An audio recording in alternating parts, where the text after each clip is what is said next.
Queridos, en esta vida todos vamos a enfrentar momentos de gran impacto, ¿no es cierto?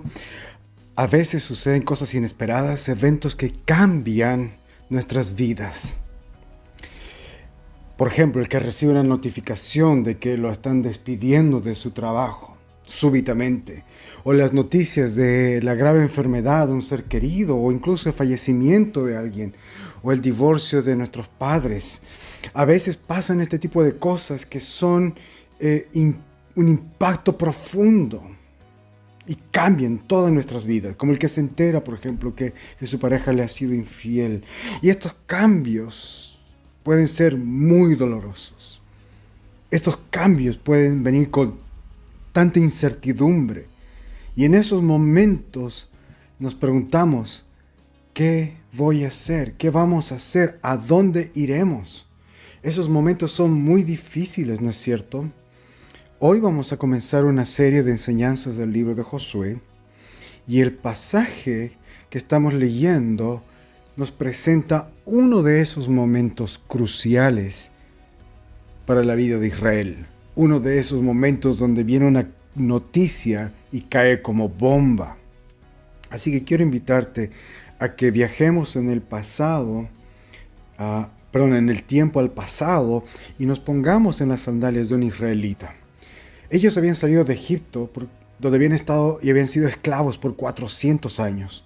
Pero recordemos que Dios en su misericordia los rescató enviándoles un libertador, Moisés.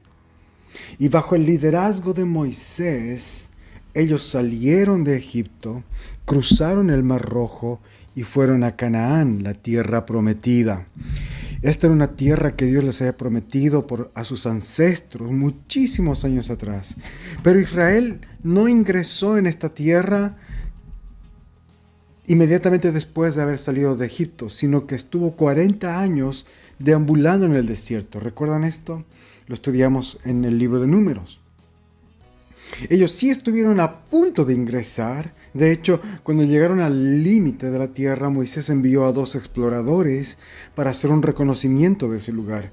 Y 10 de estos 2 exploradores vinieron con un reporte desastroso. Básicamente dijeron que los problemas eran muy grandes, los enemigos eran muy grandes, ellos eran como insectos en comparación. Solo dos de estos espías, exploradores, dijeron que Dios era más grande que sus problemas, que Dios era más grande que sus enemigos. Solo 2 confiaron en el Señor. Pero el pueblo no les escucharon. De hecho, ellos quisieron matarlos y también quisieron matar a Moisés y devolverse a Egipto. Y por este gran pecado Dios los castigó a vagar en el desierto hasta que toda esa generación muriera allí. El libro de Josué comienza con esa nueva generación. Una nueva generación. Después de los 40 años en el desierto hay una nueva generación que ahora está también frente a la tierra prometida. Y recordemos, todo este pueblo que ahora está con Josué, probablemente la gran mayoría de ellos fueron niños cuando salieron de Egipto. Quizás la mayoría incluso nació en el desierto. Todo lo que conocían en la vida era el desierto. Y todo lo que conocían en la vida era la gran figura de Moisés, el líder, aquel que los guiaba, que los dirigía, aquel que les enseñaba, que intercedía por ellos. Él fue su líder, maestro, juez y profeta, el que intercedía ante Dios por ellos. Moisés fue verdaderamente el siervo de Dios, pero él ahora ha muerto. Así comienza el capítulo 1 de Josué, con esta noticia bomba. Josué es el nuevo líder porque Moisés ha muerto. Y piénsalo bien, esto podía traer mucho desánimo, podía traer gran incertidumbre porque es un nuevo comienzo sin su gran líder, sin el gran Moisés. ¿Qué pensamientos estarían pasando en las mentes de estos israelitas? Quizás ellos se preguntaban, ¿qué vamos a hacer? ¿Cómo vamos a continuar de aquí en adelante? ¿Cómo lo va a hacer Josué? Y la tarea que tienen adelante es enorme. Tienen que tomar posesión de toda esa vasta tierra y de conquistar a estos enemigos. ¿Cómo puede alguien seguir así adelante con una misión y con responsabilidades tan grandes? ¿Cómo puede alguien ocupar los calzados de un líder tan importante como Moisés? Es por eso que en este capítulo vemos que Dios le dio tremendas promesas a Josué. Y por medio de esta palabra vamos a entender cómo es que nosotros también recibimos ayuda de Dios. Oremos. Señor misericordioso, tú preparas nuestros corazones para escudriñar tu ley y para cumplirla. Concede que esta palabra predicada llegue hasta nuestros corazones de tal manera que podamos hacer tu voluntad mediante el poder del Espíritu Santo. Amén. Lo primero que debemos recordar es que nuestro Dios no improvisa. Él es soberano. Él ya había escogido a Josué, hijo de Nun, para ser sucesor de Moisés hace mucho tiempo atrás y se lo había comunicado a Moisés. En Números 27 leemos esto. Y también vemos que la elección de Dios no pudo haber sido mejor, porque Josué no era un completo desconocido. Él, de hecho, dice la Biblia que había sido aprendiz y ayudante de Moisés, su sombra. Él no se separaba de Moisés. Entonces, Dios le dijo a Moisés que Josué iba a ser su sucesor. Le dijo que él iba a liderar al pueblo. Y eso es lo que el mismo Señor se lo recordó a Josué en el capítulo 1 del libro que estamos viendo, del libro que lleva su nombre. Mira, en el verso 2 en tu Biblia, el Señor le dice a Josué que él va a liderar el pueblo para cruzar el río Jordán y entrar en la tierra. Y en el verso 3, Dios le dice que todo el lugar que pisen sus pies, él ya se los ha dado. Aquí quiero hacer un pequeño paréntesis, porque la Biblia que nosotros tenemos, la Reina Valera Contemporánea, dice un poquito diferente esta frase. Nuestra versión dice, voy a darles cada lugar que pongan los pies. Y aquí puede haber un poco de confusión. Esta es una decisión que pusieron los traductores, porque en el texto original, que otras versiones sí lo recogen, dice, todo lugar que pisen sus pies, ya se los he dado. Entonces yo creo que los traductores de la Reina Valera Contemporánea vieron esta posible contradicción que podía generarse al leer, por eso tradujeron también en el futuro, ya les daré. Pero lo real es que Dios habló en tiempo presente y también, en tiempo futuro y también pasado. Él primero les dice, les daré, pero después algo que ya les he dado.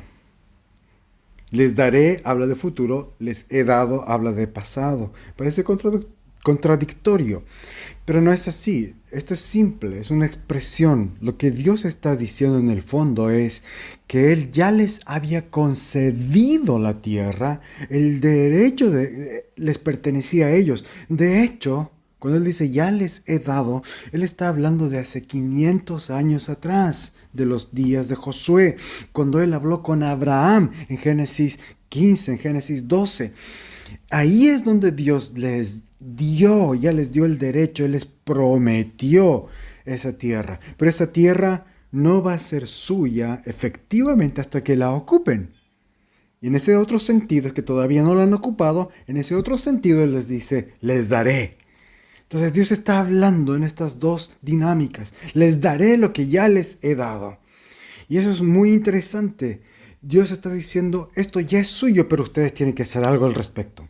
Esto ya es suyo, yo ya se los he dado, les pertenece su derecho, pero todavía tienen que tomarlo. Todavía no. El sí, pero todavía no. Y esa es una verdad que está en todas las Escrituras. Nosotros somos responsables de hacer las cosas, pero es Dios quien realmente decide y quien hace todo. Parece una contradicción, pero no, así es como funciona la dinámica espiritual de la vida bajo el gobierno de Dios. Este principio, por ejemplo, les voy a dar unos ejemplos. El Señor en este mismo libro les va a ordenar marchar hacia la ciudad de Jericó. Y les va a decir que deben dar vueltas alrededor de Jericó por 6 días y al séptimo día soplar los cuernos como si fueran trompetas. Eso es lo que ellos deben hacer para conquistar la tierra o conquistar Jericó. Pero ¿quién hace que las murallas caen? Eso lo hace Dios. Ellos deben marchar y tocar las trompetas, pero el que hace que las murallas caen, lo hace Dios. Les daré lo que les he dado. En el Nuevo Testamento, Jesús le ordena a los hombres que estaban en el cementerio en Betania, que estaban llorando porque Lázaro había muerto. Jesús viene y les ordena que remuevan la piedra de la tumba de Lázaro. Y ellos entonces tienen que ponerse manos a la obra, tienen que sacar esa piedra pesada, moverla de la tumba, y luego Jesús ordena a Lázaro salir y Lázaro resucita. Te das cuenta, los seres humanos tuvieron que obedecer, hacer de su parte, y luego Dios hizo el resto, el milagro. Dios hace lo que el ser humano no puede hacer, pero eso no quiere decir que nosotros no hagamos nada. Será Dios al final quien haga todo, pero por medio de Josué, por medio de él. Y eso es clave. Dios le está prometiendo su presencia y de hecho se lo dice. Yo estaré contigo. Hermanos, qué tremendamente alentador es escuchar esto de Dios. Imagínate la tarea que tenía Josué frente a él. Y Dios mismo le dice, yo estaré contigo. No te desampararé, no te dejaré. Y la clave la encuentro yo en el verso 5. Mira lo que dice el verso 5. Mientras vivas, nadie podrá hacerte frente porque yo estaré contigo como antes estuve con Moisés. No te dejaré ni te desampararé. ¿Te das cuenta? Josué tiene una tarea enorme, una responsabilidad enorme, pero quien lo hará será Dios. Él estará con Josué, Él le dará el poder, Él va a guiar sus pasos. Josué no tendrá que probar nada, Dios mismo lo va a validar. Dios se va a asegurar de que Josué triunfe, de que Él cumpla su misión. Josué es un enviado de Dios, el líder escogido para guiar al pueblo, pero es Dios quien hará por medio de Josué. Por eso es que Él le entrega estas promesas maravillosas. No te dejaré, no te desampararé. Y de hecho, si te has dado cuenta, estas promesas vienen con un mandamiento. Un mandamiento que fortalece, que comisiona, que direcciona y encamina a Josué. De hecho, es un mandamiento que se repite 3 veces en los versos 6, 7 y 9. Esfuérzate y sé valiente. Verso 6. Verso 7, pero tienes que esforzarte y ser muy valiente. Verso 9, escucha lo que te mando, esfuérzate y sé valiente, no temas ni desmayes, porque yo estaré contigo. Dios le dice 3 veces, esfuérzate y sé valiente. Esta es una orden, un mandato, no es una opción. Y quiero que notes algo muy importante. Todas las bendiciones que Dios le prometió ese día a Josué estaban unidas y condicionalmente unidas a su obediencia y fidelidad. Lee los versos 7 y 8. Tienes que esforzarte, ser muy valiente, pon mucho cuidado y actúa de acuerdo con las leyes que te dio mi siervo Moisés. Nunca te apartes de ellas, ni a la derecha ni a la izquierda, y así tendrás éxito en todo lo que emprendas. Procura que no se aparte de tus labios este libro de la ley, medita en él de día y de noche. Josué tenía que ser fiel. Meditar en la palabra, leer, hablar la palabra todos los días. No estaba permitido desviarse, distraerse. Josué debía estar enfocado.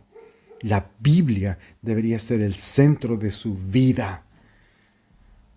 El Señor y los mandatos de Dios, la misión que Él le ha entregado.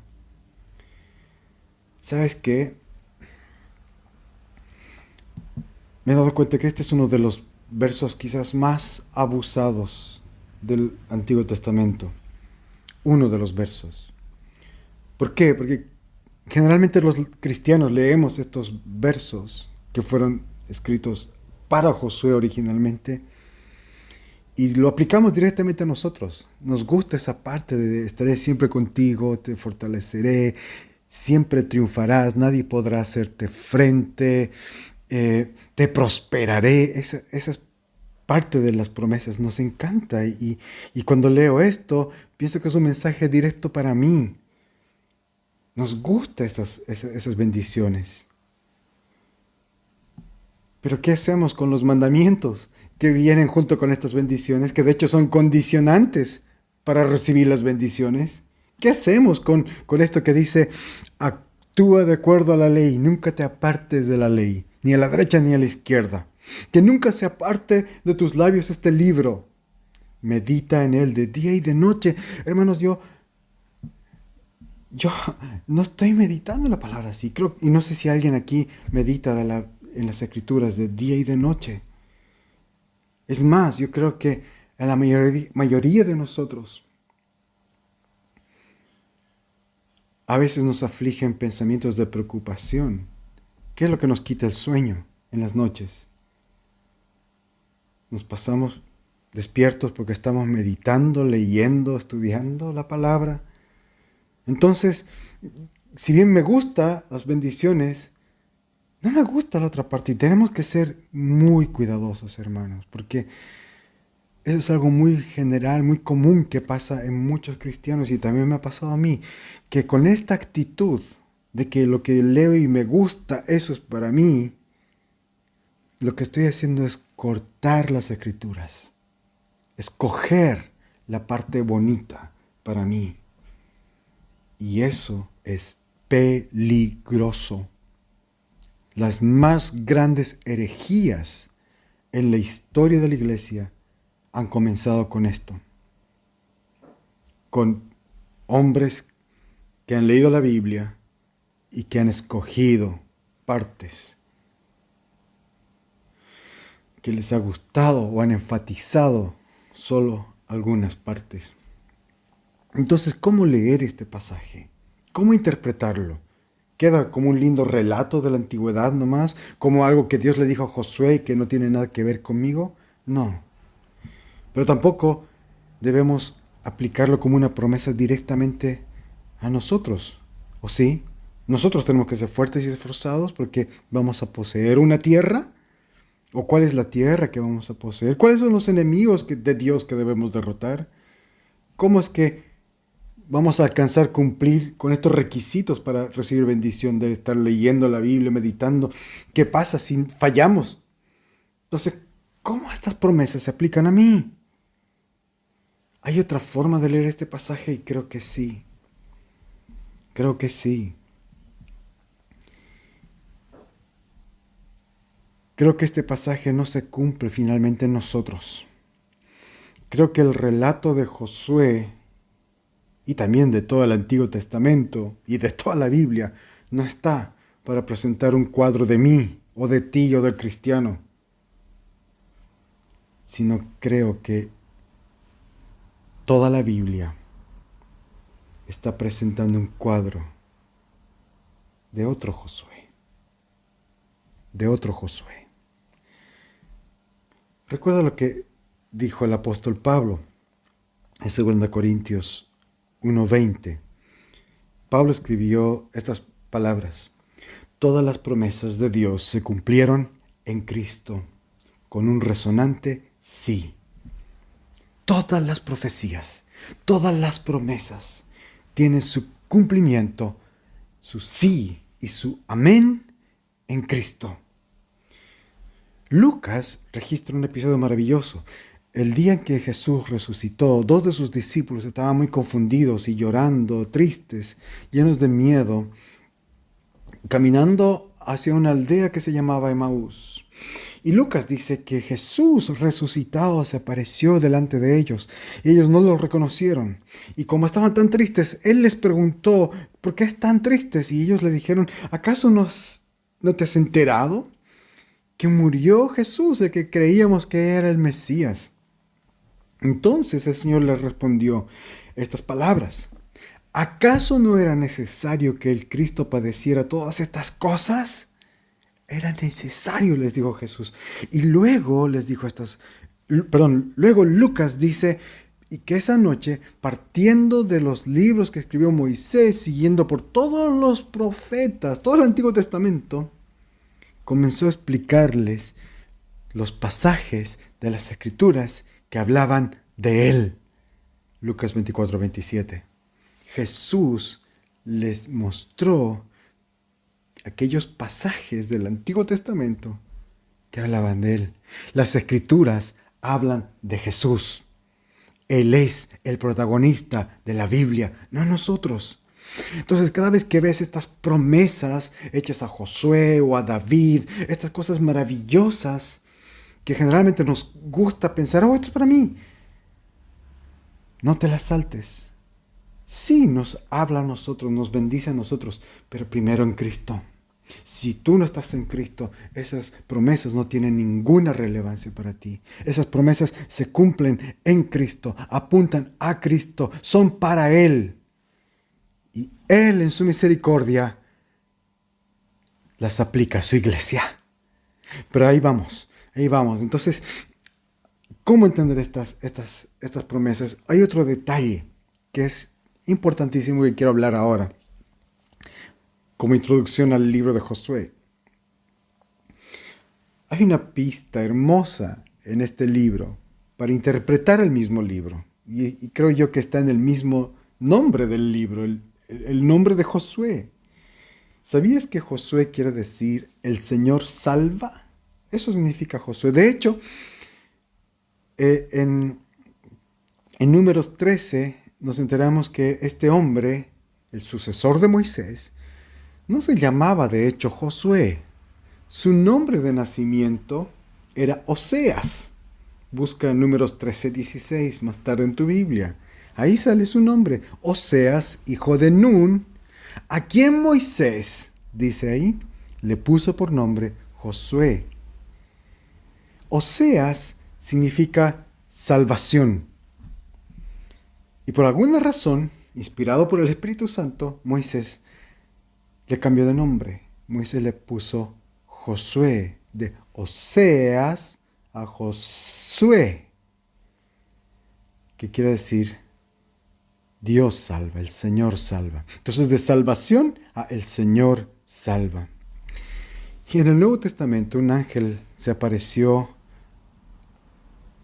a José, marido de María, y le dijo lo siguiente: María tendrá un hijo, a quien pondrás por nombre Jesús, porque él salvará a su pueblo de sus pecados.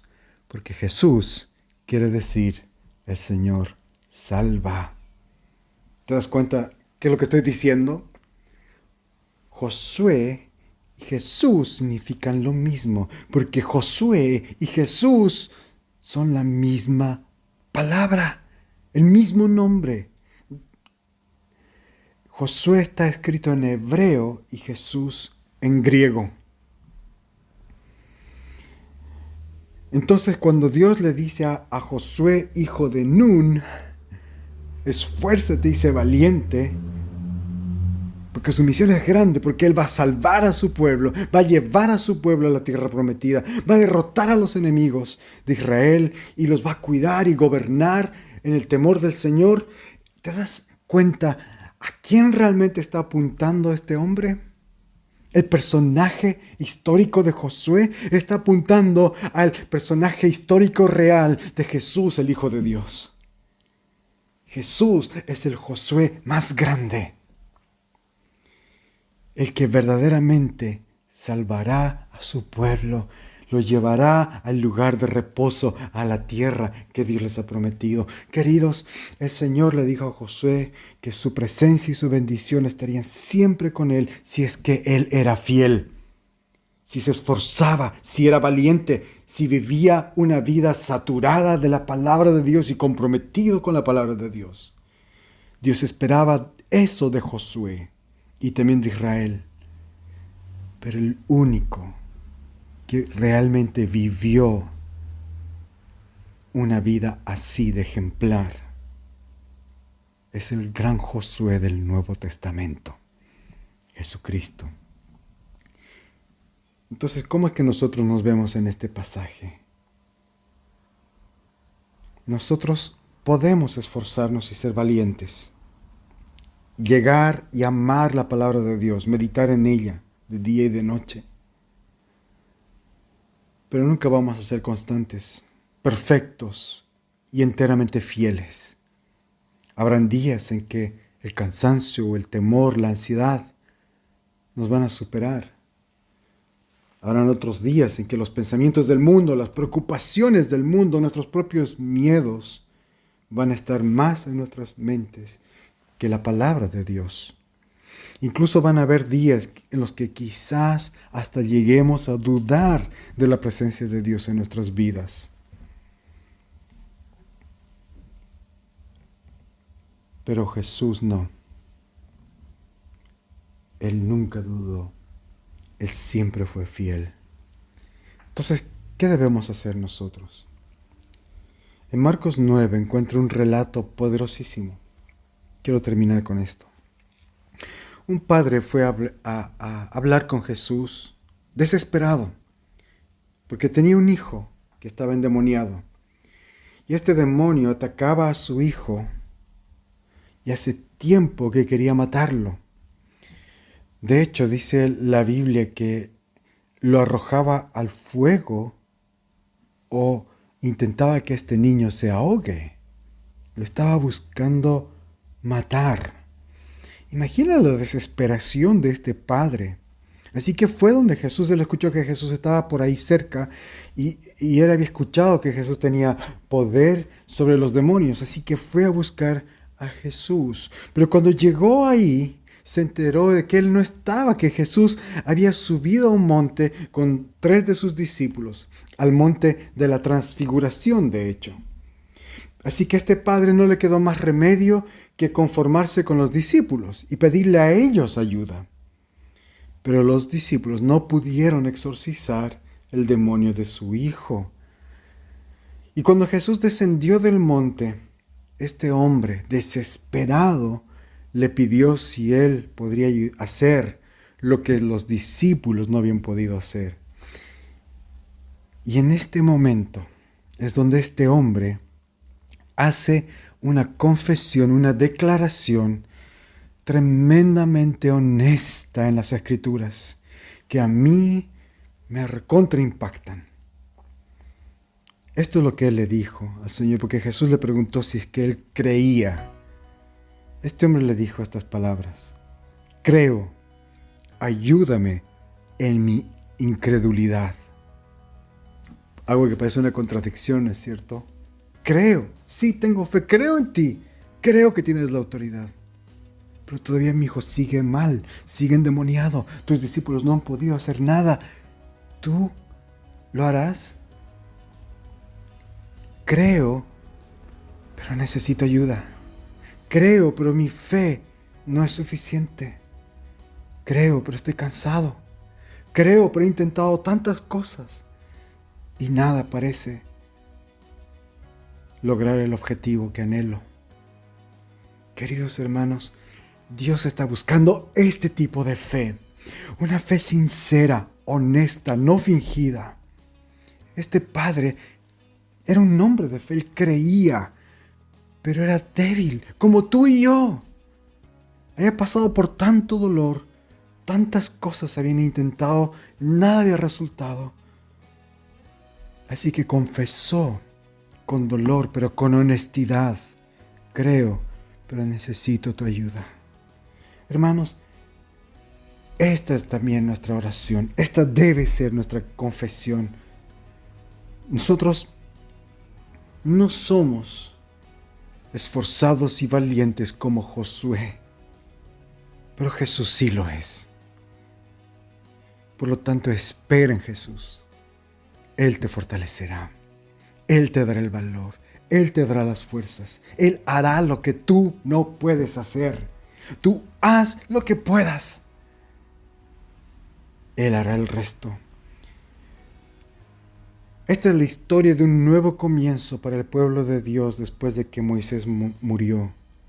Y hoy día creo que Dios nos está llamando a un nuevo comienzo también, de volver a poner nuestra esperanza en Cristo. Quizás hay algunos aquí que han estado andando en la vida y en su caminar cristiano en sus propias fuerzas, pensando que eres tú el que va a hacer o el que tiene que hacer que todo se cumpla, de que es tu tarea traer la santidad, la bendición para tu vida, para tu familia. Y estás cansado, porque no eres fuerte, no eres valiente. Nadie de nosotros lo es. Jesús sí. Él es fuerte, Él es valiente, Él es fiel. Entrégate a Él. Renueva tu compromiso, tu fe en Él. Este es un nuevo comienzo y hoy día tú también puedes tener un nuevo comienzo. Deposita en Cristo tus debilidades. Dile como este Padre de las Escrituras: creo, pero ayúdame en mi credulidad. Ayúdame. Tú que eres fuerte y valiente. Oremos.